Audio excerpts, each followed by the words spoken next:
شعیب علیہ السلام نے کیا کہا؟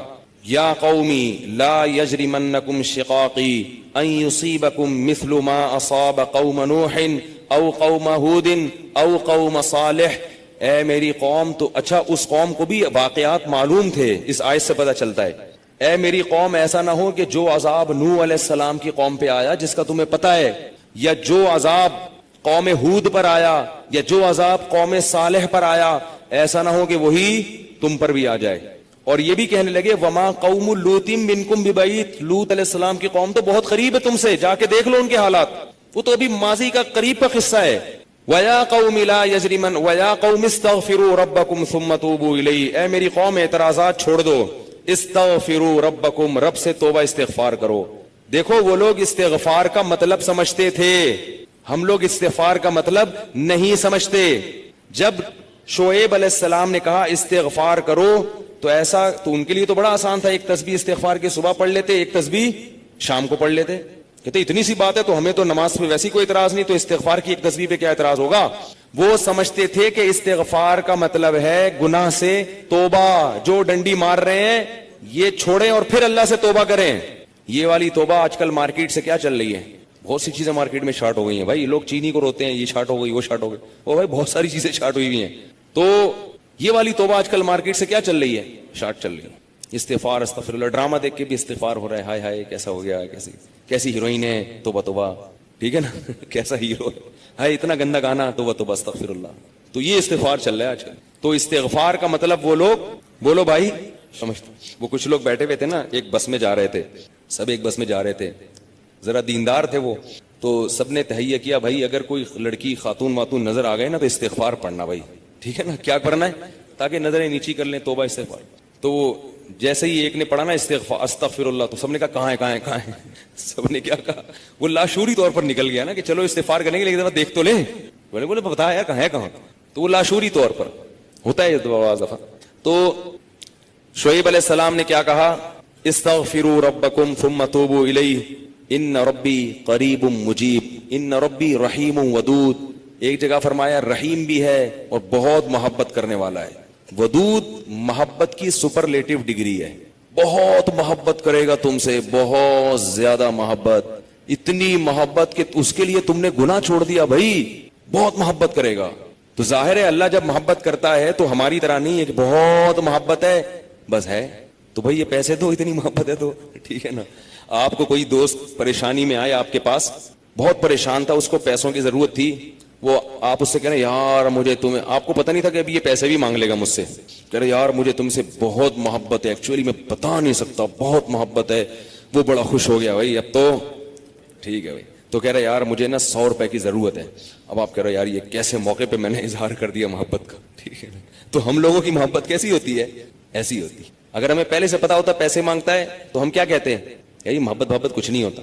مفتی صاحب نے بیان کیا تھا لویریہ پر، وہ جا کے سن لینا، پھر ایسا کہیں گے ہم. تو اللہ جب کہہ رہا ہے نا کہ استغفار کرو گے تو میں کیا کروں گا؟ ودود، بے پناہ محبت کروں گا، بے پناہ محبت. اس کا مطلب ہے کہ پھر اللہ نوازے گا، بہت بہت نوازے گا، رزق کی فراوانی کر دے گا، رزق کے دروازے کھول دے گا، دل میں سکون ڈال دے گا. اگر پریشانی بھی آئے گی تو درجات کو بلند کرنے کے لیے، جیسے یعقوب علیہ السلام پر پریشانی آئی، جیسے یوسف علیہ السلام پر پریشانی آئی تاکہ مصر کا بادشاہ بنا دوں، پھر وہ پریشان کرنے کے لیے پریشان نہیں کرے گا، وہ پریشان کرے گا خوشی دینے کے لیے. آپ حیران ہو کہ خوشی دینے کے لیے بھی کوئی پریشانی ہوتی ہے؟ ہوتی ہے. حدیث میں آتا ہے کہ ایک بوڑھی عورت نے نبی صلی اللہ علیہ وسلم سے پوچھا کہ کیا بوڑھی عورتیں جنت میں کیا میں جنت میں جاؤں گی؟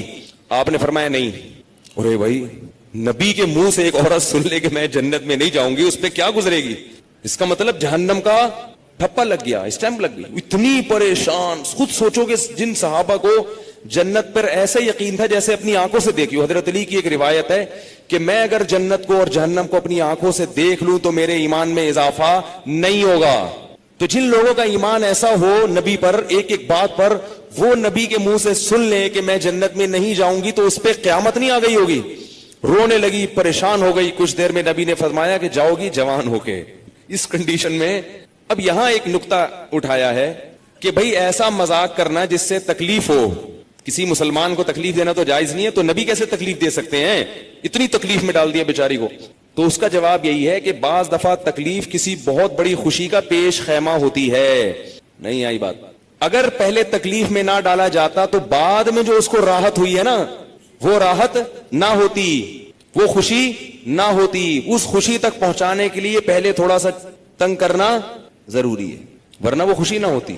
تو اللہ بھی اگر اپنے نیک بندوں کو پریشان کرتے ہیں تو وہ پریشانی کسی بہت بڑی کامیابی کا پیش خیمہ ہوتی ہے, پیش خیمہ ہوتی. پھر اس میں تسلیاں بھی ملتی رہتی ہیں ان کو. تتنزل علیہم الملائکہ اللہ تخافوا ولا تحزنوا, فرشتے ان کے دلوں پہ نازل ہو کے خوشخبریاں دیتے ہیں کہ غم نہ کرو, خوف نہ کرو, بس یہ پریشانیاں دور ہونے والی ہیں, جنت کی نعمتیں ہیں. بعض دفعہ تو دنیا میں بھی بہت بڑی کامیابی مل جاتی ہے. تو اب وہ اچھا یہ بات مسئلہ ذہن میں رکھو کہ اللہ ودود ہے, محبت کرتا ہے اپنے بندوں سے بے پناہ, رحیم ہے, غفور ہے. یہ بہت بڑی غلط فہمی ہے کہ گناہگاروں کے لیے بھی ہے. نا نا نا نا, گناہگاروں کے لیے نہیں ہے. جو گناہ سے توبہ کرنے والے ہوں ان کے لیے. ہمارے ہاں بعض خطیب اللہ کی رحمت کو ایسے بیان کرتے ہیں کہ گناہگار سمجھتا ہے کہ اللہ مجھ سے بھی بہت زیادہ محبت کرتے ہیں, حالانکہ وہ کبیرہ علانیہ گناہوں کا مجموعہ ہوتا ہے. وہ آدمی گناہوں سے اللہ کبھی بھی محبت نہیں کرتے, تو گناہگار سے کیسے محبت کریں گے؟ جو گناہ سے بچنے کی کوشش میں لگ جائے, بے شک نہ چھوٹے ہوں لیکن بچنا چاہتا ہے, اس سے بھی اللہ محبت کرتے ہیں. علماء لکھتے ہیں گناہ نہ بھی چھوٹے ہوں لیکن چھوڑنا چاہ رہا ہے, لائن پہ آنا چاہ رہا ہے, تو اللہ اس سے بھی محبت کرتے ہیں. اس کے لیے وسائل پیدا کرتے ہیں, اسباب کے آ جائے. جو نہیں چاہتا اس سے اللہ محبت نہیں کرتے. اللہ اس کے لیے غفور اور رحیم نہیں ہے. الا یہ کہ قانون یہ ہے, اللہ اپنی رحمت سے کسی کو بخش دے تو ایک الگ بات ہے, قانون یہ نہیں ہے. قانون یہ ہے کہ وہ کیا ہے, عزیز ذو انتقام, غالب ہے اور انتقام لینے والا ہے. ان الذين يكسبون الاثم سيجزون بما كانوا يقترفون, جو گناہ کر رہے ہیں عنقریب پتہ چلے گا, عنقریب پکڑے جاؤ گے, عنقریب ٹھکائی لگے گی. تو جس سے محبت ہوتی ہے اس سے ایسے باتیں کی جاتی ہیں. آپ کو جس سے محبت ہے آپ اس کو دھمکیاں دیتے ہیں اس طریقے سے. اللہ فرماتے ہیں کہ تمتعوا, مزے اڑاؤ مزے, ان مصیرکم الی النار, آنا جہنم کی آگ کی طرف ہے. حدیث میں آتا ہے کہ میں سب سے زیادہ غیرت مند اور اللہ مجھ سے بھی زیادہ غیرت مند ہے. اللہ تعالیٰ نے قرآن مجید میں دعا کے بارے میں فرمایا, ادعوا ربکم تضرعا وخفیا, اپنے رب کو پکارو عاجزی کے ساتھ اور چپکے سے. جیسے اللہ نے نماز کا حکم دیا, اللہ نے زکوٰۃ کا حکم دیا, بالکل اسی طرح سے اللہ نے مانگنے کا حکم بھی دیا ہے کہ ہم کس سے مانگیں؟ اللہ سے. اللہ سے مانگیں اور مانگیں, یعنی اللہ کے علاوہ کسی اور سے نہیں مانگیں, اور اللہ سے بھی باقاعدہ مانگیں, مانگنے کا عمل جاری رکھیں. آج جہاں باقی عبادتوں میں سستی ہو رہی ہے, دعاؤں میں بھی لوگ پیچھے چلے جا رہے ہیں. مانگتے ہی نہیں ہیں, اور مانگتے ہیں تو پتہ نہیں کس اسٹائل سے مانگتے ہیں, توجہ نہیں ہوتی. اجتماعی دعاؤں پر زیادہ زور ہے, انفرادی پر زور نہیں. کہیں مجمع دعا مانگ رہا ہوتا تو ہاتھ اٹھا کے آمین آمین شروع کر دیں گے, بس ٹھیک ہے وہ بھی جائز ہے. لیکن دعا میں جو اصل ہے وہ انفرادی ہے. دیکھیں, جب آپ کسی سے اپنی حاجت پوری کرنے کے لیے, کچھ مانگنے کے لیے جاتے ہیں تو اکثر آپ کی کوشش ہوتی ہے کہ اس سے اکیلے میں ملوں. اکثر کوشش کیا ہوتی ہے؟ سب کے سامنے نہیں, بلکہ آپ اس کو لیں گے, بھائی تھوڑی دیر کے لیے ذرا مفتی صاحب آپ سے کام ہے. ایسا ہی ہوتا ہے نا, ذرا چھاؤں میں آ جائیں تھوڑی دیر کے لیے. لوگ کہتے ہیں نا, مفتی صاحب کہہ رہے ہیں بھائی یہیں پوچھ لو, کہہ رہے نہیں ذرا سائڈ پہ آ جائیں. تو سائڈ پہ جانے کے بعد پھر آپ کہتے ہیں یہ مسئلہ ہے, فلانا مسئلہ ہے, ڈمکانا مسئلہ ہے. تو سائڈ پہ لے جانے سے بعض دفعہ یہ بھی ہوتا ہے کہ سب کے سامنے آدمی اپنی بات نہیں لانا چاہ رہا ہوتا, اور بعض دفعہ یہ بھی ہوتا ہے کہ میں اپنی بات توجہ کے ساتھ سنا سکوں. تو دعا میں انسان, اللہ تو سب کی بات سنتا ہے, مجمع میں بھی اور تنہائی میں بھی, لیکن آپ دعا مانگنے میں جو آپ کی طبیعت لگے گی, توجہ سے مانگو گے, وہ تنہائی میں زیادہ شوق سے, زیادہ رغبت سے مانگ سکتے ہو. اجتماع میں ایسی رغبت اور ایسی شوق سے انسان دعا نہیں مانگ سکتا. تو انفرادی دعائیں ہی ختم ہوتی جا رہی ہیں. قرآن مجید میں اللہ تعالیٰ نے رمضان کی جو آیتیں ہیں ان آیتوں کے بعد ذکر کیا, وَإِذَا سَأَلَكَ عِبَادِي عَنِّي فَإِنِّي قَرِيب, اے نبی ان سے کہہ دیجئے کہ جب یہ مجھ سے میرے بارے میں پوچھیں تو آپ ان کو بتا دیں کہ میں بہت قریب ہوں تمہارے. اجیب دعوت الداعی اذا دعان، جب کوئی پکارنے والا، دعا مانگنے والا مجھ سے دعا مانگے گا تو میں اس کی پکار کا جواب بولے بھائی، اس پکار کا جواب دوں گا۔ پکار کا جواب دینے کا مطلب کیا ہوتا ہے؟ قبول کروں گا اس کی دعا۔ جواب کا یہ مطلب نہیں کہ اچھا میں نے سن لیا چلو، ایک جواب تو یہ بھی ہوتا ہے نا، اچھا اب چپ ہو جا، ہم کسی کو پکار رہے ہوں اگلا کہتے ہیں اچھا بھائی ٹھیک ہے پتہ چل گیا اب چپ کر کے بیٹھ جاؤ آرام سے۔ تو اللہ تعالیٰ جب جواب دیتے ہیں تو کیا مطلب ہوتا ہے کہ اللہ تعالیٰ وہ دعا قبول کر رہے ہیں۔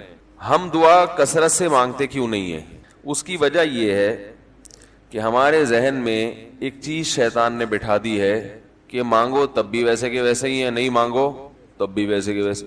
وہ فلاں آدمی تو نہیں مانگتا، وہ تو پھر بھی اس کی تنخواہ اچھی مل رہی ہے، اور میں تو کئی سالوں سے دعائیں مانگ رہا ہوں، اے اللہ میری تنخواہ ڈبل نہیں کر سکتا تو کم از کم 50% ہی بڑھا دے، تو میں تو وہیں کا وہیں ہوں، میری تنخواہ میں تو کوئی اضافہ ہو نہیں رہا۔ تو ہم تو دیکھتے ہیں کہ ادھر دعا مانگو کچھ بھی نہیں ہو، سوائے ثواب کے کچھ بھی نہیں ملتا۔ یہ وہ چیز ہے جو انسان کو دعاؤں سے روکتی ہے۔ حالانکہ ہم پیغمبروں کی زندگی دیکھتے ہیں تو بات بات پر دعائیں مانگتے تھے، بہت کثرت سے، بہت زیادہ۔ نوح علیہ السلام، اچھا اللہ نے ان کی دعاؤں کو قرآن میں ذکر بھی کیا ہے۔ مناجات مقبولہ ایک دعاؤں کی کتاب ہے۔ حضرت مولانا اشرف علی تھانوی رحمہ اللہ تعالی نے قرآن اور حدیث کی دعاؤں کو ایک چھوٹی سی کتاب میں جمع کر کے ایک ہفتے پہ ڈیوائڈ کر دیا ہے اس کو، کہ آپ روزانہ ان میں سے ایک حصہ پڑھیں گے تو پورا ہفتے میں وہ تقریباً تمام دعائیں کور ہو جائیں گی جو قرآن و سنت میں بیان کی گئی ہیں۔ وہ کتاب ضرور خریدیں، رکھیں اپنے پاس، مناجات مقبولہ کے نام سے۔ تو ہم دعا کیوں نہیں مانگتے؟ مسئلہ ہمارے ساتھ یہ ہے کہ ہم کہتے ہیں کہ جو مانگتا ہے وہ بھی وہینچ کا وہینچ، اور جو نہیں مانگتا ہے وہ بھی کوئی سرخاب کے پر تو لگ نہیں جاتے کوئی مانگ رہا ہو تو۔ یہ وہ مسئلہ ہے جس کی وجہ سے لوگ دعائیں مانگنے میں بخل سے کام لیتے ہیں، جبکہ پیغمبر کثرت سے دعائیں مانگا کرتے تھے، بہت زیادہ۔ جو پچھلی آسمانی کتابیں ہیں ان میں لکھا ہوا ہے کہ یعقوب علیہ الصلوۃ والسلام اتنی کثرت سے دعائیں مانگا کرتے تھے کہ سجدے میں جا کے کہ ان کے یہ جو گھٹنے ہیں اور سر میں سخت نشان بن چکے تھے، وہ جگہ زمین پہ لگ لگ کے سخت ہو جاتی ہے نا، تو اتنی کثرت سے دعائیں، اتنی کثرت سے دعائیں۔ ہم نے جن بزرگوں کے ساتھ ٹوٹا پھوٹا وقت گزارا ان کو دیکھا کہ وہ دعا بہت لمبی لمبی دعائیں مانگا کرتے تھے، بہت لمبی۔ ہمارے شیخ کے سامنے جب کوئی آیا کرتا تھا دعا کے لیے کہتا تو ہاتھ اٹھائے بغیر ویسے ہی اس کو ایک دعا کا جملہ کہہ دیا کرتے تھے۔ تو کسی نے کہا کہ آپ ہاتھ اٹھا کے اس کے لیے دعا کیوں نہیں مانگتے؟ تو فرماتے تھے کہ جب میں ایک دفعہ ہاتھ اٹھا لیتا ہوں تو پھر اتنی آرام سے نیچے گراتا نہیں، کیونکہ پھر اللہ کے دربار میں اب ہاتھ اٹھا لیے تو پھر تو ایسا ان کا دل لگتا تھا، مانگتے چلے جاتے تھے، مانگتے چلے جاتے تھے۔ تو بات یہ ہے کہ جب یہ یقین پیدا ہو جائے کہ جس خالق نے ہمیں پیدا کیا ہے اور جس نے ہمیں مانگنے کا حکم دیا ہے اس کے سامنے جب ہاتھ اٹھا کے گڑ گڑائیں گے تو وہ تھوڑا نہیں دے، وہ دعا لازمی قبول کرے گا، اور وہ لازمی ہماری مانگی ہوئی چیزیں ہمیں عطا کرے گا۔ یہ جذبہ اور یہ نیت جب انسان میں پیدا ہو جائے تو پھر اس کا دعاؤں میں دل لگتا ہے۔ کیسے نہیں لگے گا؟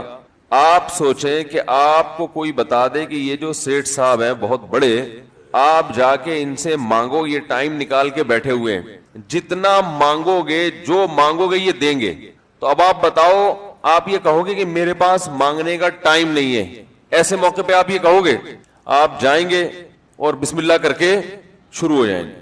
آپ بولیں گے سر یہ مجھے 10 فائلیں چاہیے بحریہ ٹاؤن کی، آپ سوچو گے 10 نہیں ملی تو 9 تو مل جائیں گے۔ سر مجھے یہ بھی چاہیے، مجھے یہ بھی چاہیے، مجھے یہ بھی چاہیے، اور آپ کو یقین ہو کہ یہ دے رہا ہے، تو آپ کبھی بھی کنجوسی سے کام نہیں لو۔ پھر آپ یہ نہیں کرو گے کہ آپ مانگتے ہوئے جو ہے نا اس سے آپ جب مانگ رہے ہو تو آپ کی کبھی ادھر دیکھ رہے ہو، کبھی ادھر دیکھ رہے ہو، کبھی ناک میں انگلی گھما رہے ہو، کبھی سر میں کھجا رہے ہو، کوئی آ کے اس دوران آپ کو چھیڑے گا تو آپ کہو گے یہاں سے دفع ہو جاؤ، میں کام کر رہا ہوں۔ ایک بندہ سخاوت جوش میں آیا ہوا ہے ابھی اور فائلیں بحریہ ٹاؤن کی فری میں بانٹ رہا ہے، اس نے کہا بھائی جتنی مانگو گے دے دوں گا اور جو مانگو گے دے دوں گا، تو ابھی تو میرے پاس ٹائم کم ہے، مقابلہ بہت سخت ہے۔ اور پھر اس میں آپ کو الفاظ بھی خود بخود آ جائیں گے کس طرح سے سمجھانا ہے، مختلف طریقوں سے آپ بات کو گھماؤ گے، سر پلیز آپ بات کو سمجھا کریں، میں آپ کے پاس آیا ہوں, آپ کو پتا ہے میں ادھر بھی جا سکتا تھا, وہ وسیم کباڑیا کا بزنس بھی آج کل بہت چل رہا ہے, میرے پرانے اچھے تعلقات ہیں, لیکن مجھے پتا تھا کہ آپ ہیں, آپ جیسا سیٹ تو کوئی ہے ہی نہیں, اور ہر مشکل میں آپ نے میری مدد کی ہے. جو الفاظ بھی اس کی سخاوت کو ابھارنے والے ہوں گے وہ تمام آپ اس موقع پر اس کے اوپر انڈیل دو گے, پورا دیگچا بھر کے اس کے اوپر ڈال دو گے آپ. تو اللہ سے جب مانگتا ہے انسان اور اس کو یقین ہو کہ اللہ میری دعا کو پورا کرے گا, تو اس یقین کے ساتھ جب دعا مانگی جاتی ہے تو اس کا اسٹائل کچھ اور ہوتا ہے, اور ایک فارمیلٹی پوری کرنے کے لیے دعا جب مانگی جاتی ہے جیسے کہ ہمارے ہاں ہو رہا ہے تو اس کا اسٹائل اور انداز کچھ اور ہوتا ہے. ہمارے ہاں دعا پڑھی جاتی ہے, مانگی نہیں جاتی. ربنا آتنا فی الدنیا حسنۃ وفی الآخرۃ حسنۃ وقنا عذاب النار, آمین. اور کہ ربنا ظلمنا انفسنا وان لم تغفر لنا وترحمنا لنکونن من الخاسرین, آمین. یہ دعا مانگی جا رہی ہے یا پڑھی جا رہی ہے؟ یہ تو پڑھی جا رہی ہے, اور آمین بھی پڑھا جا رہا ہے اس پہ. تو اللہ نے ہمیں یہ نہیں کہا کہ اقرأوا الدعاء عند ربکم, اپنے رب کے سامنے دعائیں پڑھا کرو. اللہ نے کہا ادعو, مانگو, پکارو, مانگو اس سے. بھکاری جیسے بھیک مانگتا ہے نا, لوگ کہتے ہیں مانگنے کا کیا طریقہ ہے بھائی, جو بھکاریوں سے پوچھو بھیک مانگنے کا کیا طریقہ ہے. بھکاری اکثر ان پڑھ ہوتے ہیں, جو پڑھے لکھے بھکاری ہوتے ہیں پھر وہ IMF سے مانگتے ہیں, وہ چھوٹی موٹی چیزیں نہیں مانگتے. بھکاری اکثر کیا ہوتے ہیں؟ ان پڑھ, جن سے ہمارا صبح شام واسطہ پڑتا ہے. تو یہ کسی سے بھیک مانگنے کا طریقہ سیکھ کے آتے ہیں؟ بولو نا بھائی, کسی سے طریقہ سیکھ کے آتے ہیں کہ یار وہ ذرا فلاں بندے سے چندہ مانگنا, ذرا طریقہ بتانا. اگر کوئی بتائے گا بھی تو وہ کہے گا تو اپنے پاس رکھ, مجھے پتا ہے مجھے جیب اپنی کیسے بھرنی ہے. اس موقع پہ جو اس کی حالت دیکھ کے نا وہ اپنا منہ بھی ٹیڑھا ویڑھا کرے گا, کپڑے بھی پھٹے پرانے, اور بہت گھمائے گا بات کو, ایسے منہ بنائے گا جیسے دنیا میں اس سے زیادہ غریب اور محتاج کوئی ہے ہی نہیں. سحری پانی سے کی ہے میں نے, گھر میں بچے بھوک سے بلک رہے ہیں, ایسی کہانیاں سنائے گا, ایسی کہانیاں سنائے گا. تو یہی حال انسان کا ہے جب اسے پتا ہو کہ میرا رب جو مانگوں گا وہ دے گا مجھے, تو پھر اس کے بھیک مانگنے کا انداز اور جو دعا مانگنے کا اسٹائل ہے وہ خود بخود فطرت اسے سکھا دیتی ہے, خود بخود اس کے اندر الفاظ آنا شروع ہو جاتے ہیں کہ ایسے مانگنا چاہیے. لیکن پرابلم یہ ہے, مسئلہ یہ ہے کہ دل میں یہ بات بیٹھ چکی ہے کہ قبول نہیں ہو رہی. عجیب حدیث ہے, رسول اللہ صلی اللہ علیہ وسلم نے ارشاد فرمایا کہ اللہ بندے کی دعا قبول کرتے رہتے ہیں, وہ مانگتا رہتا ہے قبول ہوتی رہتی ہے, وہ مانگتا رہتا ہے قبول ہوتی رہتی ہے, یہاں تک کہ ایک وقت ایسا آتا ہے کہ بندہ یہ کہتا ہے کہ میں مانگ رہا ہوں قبول تو ہو نہیں رہی. تو جب یہ کہتا ہے تو اس وقت قبول کرنا بند کر دیتے ہیں اللہ تعالیٰ. اللہ کہتے ہیں کہ اگر تو یہ سمجھ رہا ہے کہ قبول نہیں ہو رہی تو اب نہیں ہوگی. اب عجیب بات ہے یا نہیں ہے یہ حدیث؟ بھائی وہ بندہ کئی سال سے دعائیں مانگ رہا تھا اور پھر آخر میں آ کے کہتا ہے کہ قبول تو ہو نہیں رہی, تو ظاہر ہے کچھ نہیں ہو رہی ہوگی تبھی تو کہہ رہا ہے نا. اس کو ایسا لگ رہا ہوگا کہ قبول نہیں ہو رہی. بھائی اس کو یہ لگ رہا ہوگا کہ نہیں, جو چیزیں مانگ رہا ہوں وہ تو مل نہیں رہی, تو تبھی تو وہ کہتا ہے کہ قبول نہیں ہو رہی. تو سوال پیدا ہوتا ہے پھر اللہ قبول کرنا بند کیوں کر دیتے ہیں؟ اللہ تعالیٰ جب دعائیں قبول کرتے ہیں تو اس کا انداز وہ نہیں ہوتا جیسے ایک عام انسان جب کسی کو بھیک دیتا ہے. ایک عام فقیر جب آپ کے پاس آئے گا, آپ سے بھیک مانگے گا, 100 روپے دے دو, 20 روپے دے دو, آپ اٹھا کے 100 نہیں تو 10-20 تو پکڑا دیتے ہیں اس کو, تو وہ یہ سمجھتا ہے کہ میری دعا کیا ہو گئی؟ قبول. لیکن اللہ تعالیٰ اس طرح دعا نہیں قبول کرتے. اگر اللہ اس طرح سے دعائیں قبول کرنا شروع کر دیں تو پھر یہ معاملہ غیب کا نہیں رہے گا. ادھر آپ نے دعا مانگی, اے اللہ میرے کاروبار کو بڑھا دے, لیلۃ القدر میں رو کے دعا مانگی, اور صبح صادق کے وقت آپ کا فون آیا کہ آپ کا کنٹینر کسٹم والوں کے شر سے محفوظ ہو گیا ہے, سمجھ میں پاس ہو گیا وہ, اور آپ کی چیز ڈبل قیمت پہ بک گئی ہے. پھر آپ نے دعا مانگی, اے اللہ تیری رحمت اس وقت جوش میں آئی ہوئی ہے, تو ایسا کر میرا بچہ بھی پاس ہو جائے, اس کے نمبر اچھے آ جائیں. ادھر فون آیا کہ آپ کا بچہ پہلی پوزیشن سے کامیاب ہو گیا. پھر آپ نے کہا آج اللہ کی رحمت بہت جوش میں آئی ہوئی ہے, اے اللہ میری بیوی بھی ٹھیک ہو جائے. تو بیگم صاحبہ کا فوراً فون آ گیا کہ میں ٹھیک ہو گئی ہوں, ہے بھائی میں ٹھیک ہو گئی. اے اللہ ساس صاحبہ بہت دنوں سے آگے بیٹھی ہوئی ہیں, جانے کا نام نہیں لے رہی, فون آ گیا کہ میں چلی گئی ہوں. اس طرح سے اگر دعائیں قبول ہونا شروع ہو جائیں تو میرے بھائی پھر یہ سارے کافر, یہ سارے لبرل لوگ جو اللہ کو مانتے ہی نہیں ہیں, یہ دنیا کا ہر کام چھوڑ کے مصلی بچھا لیں گے اور دعاؤں کو فوکس کرنا شروع کر دیں گے. دعا قبول ہوتی ہے مگر اس شخص کی جو اللہ پر غیب پر ایمان رکھتا ہے, جسے دعا قبول ہوتی ہوئی نظر نہیں آتی مگر وہ یقین کرتا ہے کہ دعا قبول ہو رہی ہے. صرف اس شخص کی دعا قبول ہوتی ہے, اس کے علاوہ کسی کی قبول نہیں ہوتی. بہت مشکل ہے بھائی سمجھانا. دعا سب کی قبول ہوتی ہے کا مطلب پتہ ہے؟ سب کی مطلب ان سب کی کہ جو یہ یقین رکھتے ہیں کہ قبول ہوتی بھی نظر نہیں آ رہی پھر بھی قبول ہو رہی ہے, ان لوگوں کی قبول ہوتی ہے دعا. حدیث سے پتہ چلتا ہے. اور اصل میں دعا مانگتے ہی یہی لوگ ہیں. اب آپ کہیں گے بھائی نظر تو آ نہیں رہی, جب میں جو چیز مانگ رہا ہوں وہ مل نہیں رہی, تو کیا ایسے قبول کا کرنا کیا ہے بھائی؟ یہ تو صرف مشورے مل رہے ہیں ہمیں کہ پھر بھی مانگتے رہو. تو ہم نے, وہ ایک فقیر تھا نا, ایک سیٹھ صاحب کے پاس آیا, کہنے لگا کہ بھائی ذرا کچھ پیسے مل جائیں گے, گھر میں ضرورت ہے. تو اس نے کہا اتنے ہٹے کٹے ہو کے بھیک مانگتے ہو, شرم نہیں آتی؟ تو اس نے کہا فی الحال میں نے آپ سے بھیک مانگی ہے, مشورہ نہیں مانگا. جب مشورہ مانگوں تو اس وقت مشورہ دے دینا کہ بھیک مانگنا میرے لیے مناسب ہے یا نہیں ہے بھائی. ابھی میں آپ سے پیسے مانگ رہا ہوں, مشورے کے لیے پھر کوئی اور ٹائم انشاءاللہ رکھ لیں گے, اس میں آپ سے مشورہ لوں گا کہ میرے جیسے آدمی کو بھیک مانگنا مناسب ہے یا نہیں. تو آپ کے ذہن میں بھی یہ خیال آ رہا ہوگا کہ ہم اللہ سے دعا مانگتے ہیں اور اللہ کی طرف سے جو چیز جو ہم مانگ رہے ہیں وہ تو مل نہیں رہی, بلکہ اللہ کی طرف سے مشورے مل رہے ہیں کہ مانگتے رہو قبول ہو رہی ہے, تو ہوتی بھی تو نظر نہیں آ رہی. کیا خیال ہے بھائی؟ ہوتی قبول ہوتی بھی نظر تو نہیں آ رہی. تو یاد رکھیں دعا تو لازمی قبول ہوتی ہے. اگر آپ کو قبول ہوتی بھی نظر نہیں, دعا قبول ہونے کے انداز مختلف ہیں. اللہ تعالیٰ کے جس طرح سے قبول کرتے ہیں نا, وہ عام لوگوں کی طرح نہیں آپ کو چیزیں پکڑا دیتے, یہ تو غیب سے معاملہ ختم ہو جائے گا. اللہ کی حکمت کا تقاضا یہ ہے کہ اس طرح سے قبول کروں کہ قبول ہو مگر اس کو پتا نہ چلے, کیونکہ وہ اللہ کا دربار ہے, اس کی کچھ قیمت ہے کہ وہ ہر ایک کو مانگنے کی توفیق نہیں دیتا. بھائی آپ نے کبھی دیکھا کہ کوئی سیٹ ایسی دکان کھول کے بیٹھ جائے کہ آؤ جو مانگو میں دوں گا؟ ایسے تو کیا ہوگا کہ پورا نظام خراب ہو جائے گا نا. پھر آپ 10 فائلیں تھوڑی مانگیں گے, پھر تو آپ کہیں گے پورا بحریہ ٹاؤن میرے حوالے کر دو, پھر تو آپ یہ کریں گے نا. یہ تو میں نے ایک مثال دی تھی, عملاً ایسا نہیں ہوتا. عملاً وہی آ کے بیٹھے گا اور وہی آپ کو پیشکش کرے گا کہ اس کے کچھ اصول اور ضابطے ہوں گے, ان قواعد پہ آپ پورے اترتے ہوگے تو آپ کو وہ گھسنے دے گا. اللہ کے بھی کچھ اصول اور ضابطے ہیں, ساری دعائیں قبول کرے گا, جو مانگو گے صرف اتنا نہیں بلکہ بڑھا کے دے گا. لیکن اصول یہ ہے کہ اللہ کہتے ہیں کہ جب میں دوں گا تو نظر نہیں آئے گا مگر یقین رکھنا ہے کہ کیا کر رہا ہوں, میں دے رہا ہوں, پھر دیتا رہوں گا میں. پھر بات وہیں آگے کھڑی ہو جاتی ہے کہ ایسے دینے کا کیا فائدہ, کہ ہماری سمجھ میں نہیں آ رہا کہ پتہ نہیں کیسے دے رہا ہے اللہ تعالیٰ. تو یاد رکھیں اللہ تعالیٰ کے دینے کا انداز تھوڑا مختلف ہے. وہ کیا ہے؟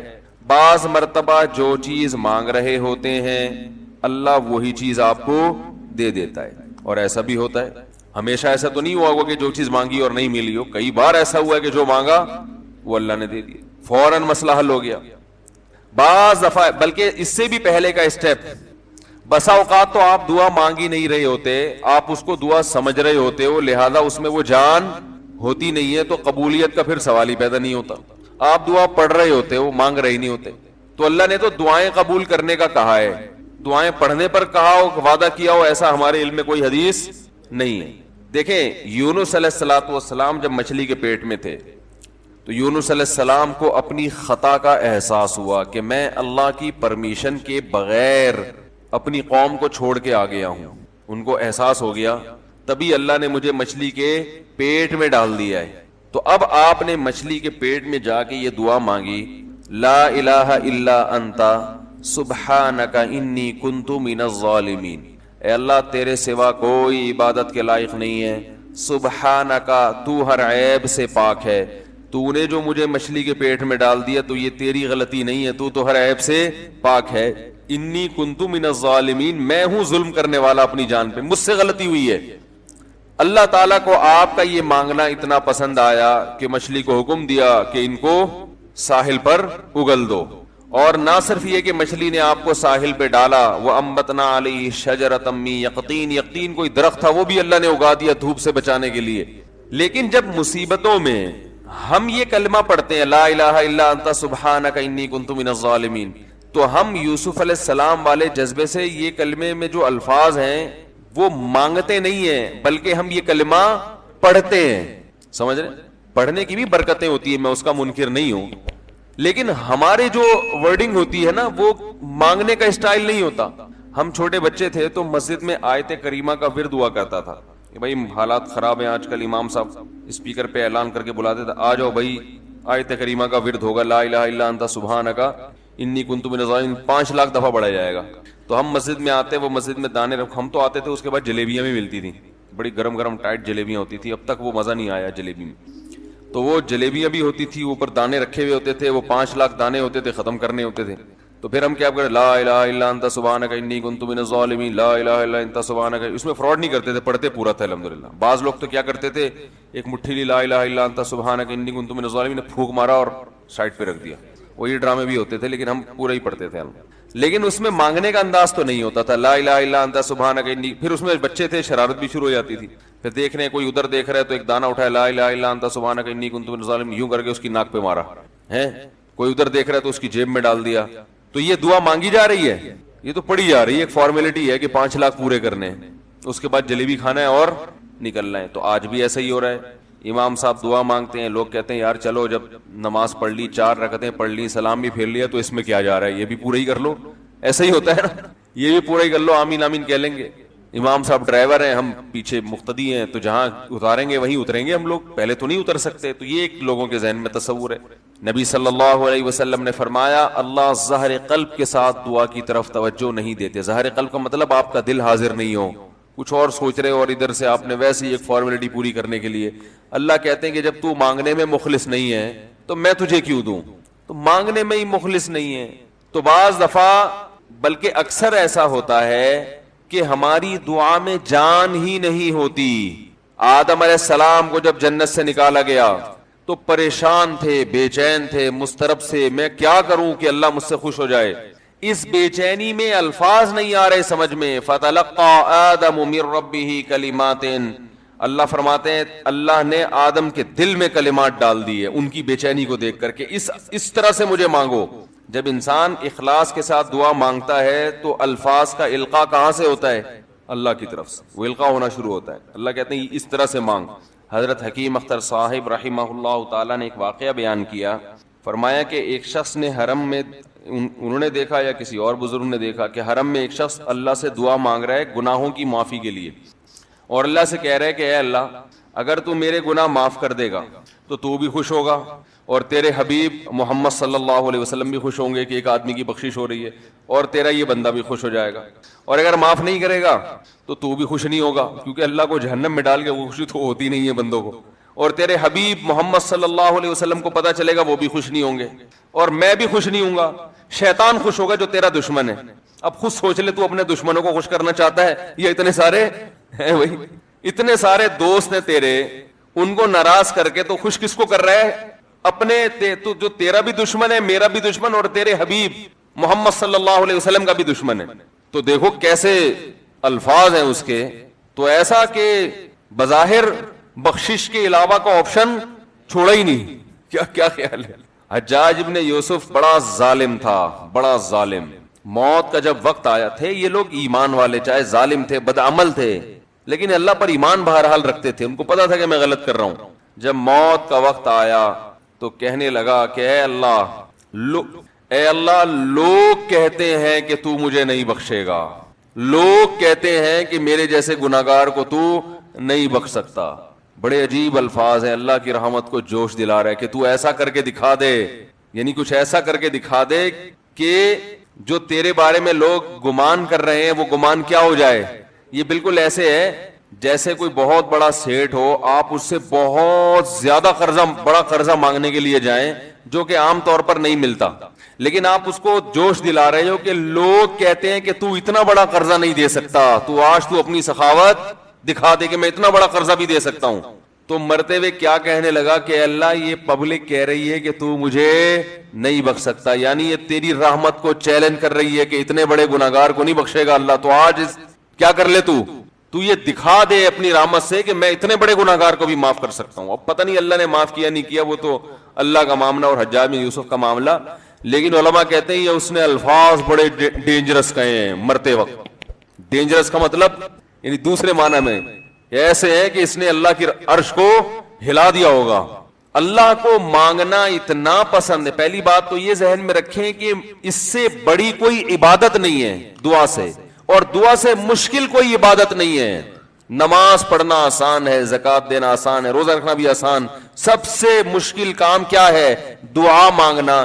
اسی وجہ سے ہم نے جن لوگوں کو دیکھا کہ وہ واقعی دیندار ہیں, اللہ والے ہیں, ہم نے صرف انہی کو دعائیں مانگتے ہوئے دیکھا ہے. عام لوگوں کو ہم نے دعاؤں کو اتنا فوکس کرتے ہوئے نہیں دیکھا. وہ دوسری چیزوں کو زیادہ فوکس کرتے ہیں, دعاؤں پہ زیادہ زور نہیں ہوتا ان کا. وظیفوں پہ تو ہوگا صبح شام, یہ والا اتنی دفعہ, وہ والا اتنی دفعہ, وہ بھاگ گئی واپس آ جائے اس کے لیے اتنی دفعہ, وہ جا نہیں رہی اس کے لیے اتنی دفعہ. یہ وظیفوں پہ تو ہوگا زور. ایسے ہوتا ہے نا ہاتھ اٹھا کے اللہ سے گڑگڑا کے مانگا جائے, یہ چیزیں کم. میں جب حج پہ گیا تو اپنے شیخ مرشد کے ساتھ تھا. پہلے ہی ہم نے ان کو دیکھا تھا بہت زیادہ دعائیں مانگتے ہیں, وہ بہت زیادہ ان کو دعاؤں میں دل لگتا ہے, بہت دعائیں مانگتے ہیں. تو مجھے کسی نے بتایا کہ یہ جب بیت اللہ کو دیکھتے ہیں تو اتنی لمبی دعا مانگتے ہیں کھڑے کھڑے کہ تم ان کے ساتھ ٹھہر نہیں سکتے. میں نے کہا کیوں نہیں ٹھہر سکتے, ہم جوان ہیں, ان کی عمر زیادہ ہو گئی اور ان کو کچھ بیماریاں بھی ہیں. تو میں نے کہا ہو جائے مقابلہ پھر, ٹھیک ہے نا, دیکھتے ہیں کون زیادہ لمبا ٹھہر لیتا ہے. تو جب بیت اللہ پہنچے, ان کی نظر بیت اللہ پہ پڑی, ذرا قریب گئے. یہ جو کہتے ہیں نا بیت اللہ پہ نظر پڑتے ہی وہیں ٹھہر جاؤ شروع ہو جاؤ, ایسا نہیں ہے. بیت اللہ پہ اگر نظر پڑی ہے آپ کی تو کوئی بات نہیں, اور قریب چلے جائیں. کوئی دوسرا عمل کرنے سے پہلے دعا مانگیں. پہلی نظر کا مطلب یہ ہوتا ہے کہ جب نظر پڑی ہے تو اب طواف شروع کرنے سے پہلے یا کوئی دوسرا عمل کرنے سے پہلے آپ جا کے دعا مانگیں. تو وہ دور سے نہیں بلکہ جتنا قریب جا کے مانگیں اتنا زیادہ اچھا. لوگ کیا کرتے ہیں, یوں منہ نیچے کر کے جا رہے ہوتے ہیں کہ پہلی نظر پڑ گئی تو پھر دعا کا موقع نکل جائے گا, تو یوں وہ ٹکرا بھی جاتے ہیں. کچھ نہیں ہوتا, نظر پڑ جائے تو اور تھوڑا قریب جائیں, قریب جا کے دعا مانگیں. تو ان کو ہم نے دیکھا کہ انہوں نے دعا مانگنا شروع کی, میں بھی کھڑا ہو گیا ساتھ میں, ہم نے کہا چلو ہم بھی مانگتے ہیں. تو وہ اتنی دیر تک حالانکہ کمر میں بھی تکلیف, بیماریاں بھی ہیں, شوگر بھی ہے, تو بالآخر میں نے ہتھیار ڈال دیا.